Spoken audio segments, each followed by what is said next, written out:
digital design previously was quite influenced by the world of graphic design, in that the language that we use, so it's just like, above the fold came from the print world. It does feel like we're getting back to that restrictive space again, especially like with like native versus web and all these other, to me, meaningless debates when it's like we're ignoring the user experience. I mean, what's your feelings on some of these sort of like language being influences and where we are right now in the industry in terms of like influence?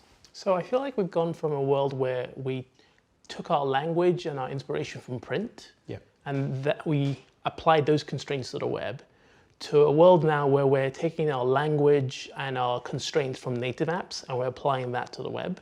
And what I'd love for us to do is to end up in a world where we have language and ideas that are native to the web itself, that embrace the fact that the web is hypertext, not just another way to build native apps.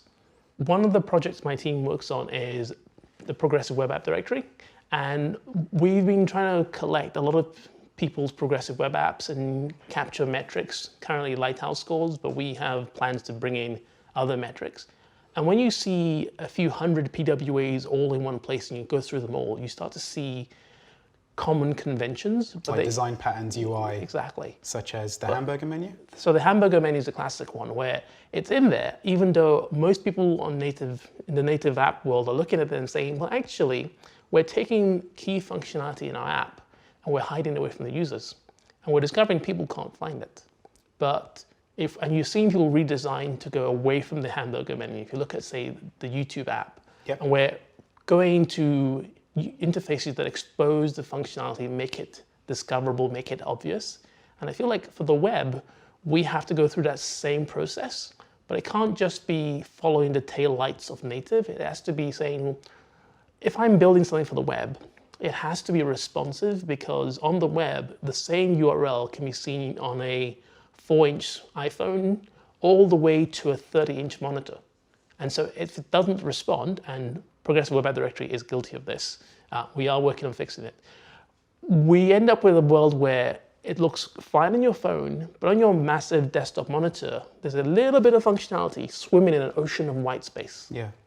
I mean, do you feel that we're abandoning responsive web design? Because it felt like for a while, maybe 10 years ago, there was like the revelation of grids, and that we're designing in the wrong way, so hence producing the wrong thing. So fixed pixel became like, abandoned. But do you feel that responsive web design is now being abandoned because we're following like very strong native patterns as opposed to following the web? So I think yes, but the weird thing is we now have the tools to do responsive really well. We have the understanding, and just as we're getting to that, it's become something that's boring. And people aren't doing it. They're sort of going, well, actually, here's an adaptive solution, or here's a thing that assumes we're going to have a mobile dot or an M dot site that's going to be very app-like, and then we'll have some legacy thing for the desktop. And yeah, it does feel like an abandonment of responsive design, but we don't have something to go to instead. And I feel like we still, when we think about designing for the web, we're still stuck in what our tools give us. So if our tools assume we design with a bunch of static images, a set of static screens, we're stuck in that box. Whereas we should be thinking, what is the content? What is the sub-screen module? What is the thing that we want the user to be able to do on all of these screens? How does the user get from this page to this page to this page? You notice I'm using print language? Yep. Because I can say page to page and people know what I mean, or I can say screen to screen and people think I'm talking about native apps. Yes. But we don't have a thing that is native to the web. Probably my favorite example of something anybody ever did about this is a PhD thesis by a guy called Tom Fumaro. Okay. And it tries to tell us that if you want to make an argument in a hypertext environment, you can't assume the user is going to start at the beginning, at your front page, and then linearly go through it. They're going to come in at some arbitrary point, and you've got to give them multiple paths to get to all of the relevant bits of the argument. And since his work 15, 16 years ago, there's been very little that I've seen, and there's been very little that I've seen make it into people's production web apps or production websites. Yeah. In fact, one of the questions I often ask myself is, what if we hadn't called these things progressive web apps, What if we called them progressive websites? What would be different? What would we have changed? Which conventions would we have established that we don't have now? So do you think the word app has influenced us to design from the UI to the patterns and conventions of native? Yes. And if you were to imagine a world where we were saying, well, actually, you know what? We're happy that the web is not like an app environment. We like the fact that the web is a hypermedia environment. And when you look at the web and people, they take the hypertext aspects for granted, just like people take responsiveness for granted. And then it's very easy to say, well, actually, this works on my phone and it works on my other phone. It's responsive enough. But isn't that a problem with, say, mobile first? And us focusing, going from the extreme of desktop only to the extreme of only mobile, hence the M.dot websites or some of the challenges that PWAs face? I think you're right. I think we also confuse building something that is mobile first with building something that is native to the device the user has. So if you think about a app or a website that really exploits the user's device, they're going to ask what capabilities exist in this device that don't exist in other devices. And as these capabilities evolve, as new capabilities get added, we should be asking ourselves, what can we do now that we couldn't do before? So probably the most interesting new capability that's been added to devices is fingerprint.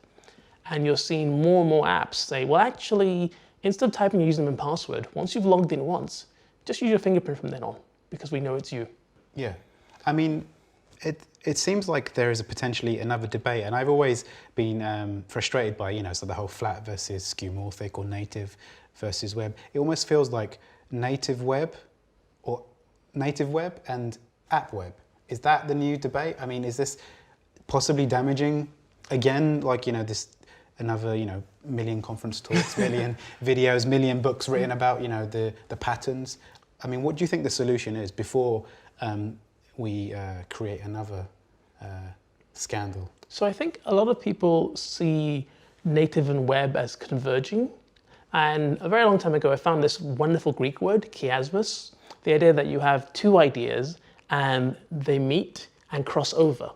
So you end up in a world where apps are much more hypertextual and websites are much more app-like, and they cross over and they borrow features from each other. So it's not quite convergence. But I don't think the native versus web or even the app web versus native web argument is productive. But I do think looking at each side and asking what can we borrow from them whilst preserving our own identity. Because if you get progressive web apps everywhere that all look and feel like native apps, that isn't a victory for the web, because now you've just found a way to build native apps using JavaScript. Yeah. You've thrown away URLs, you've thrown away hypertextuality, you've thrown away the value the browsers give you.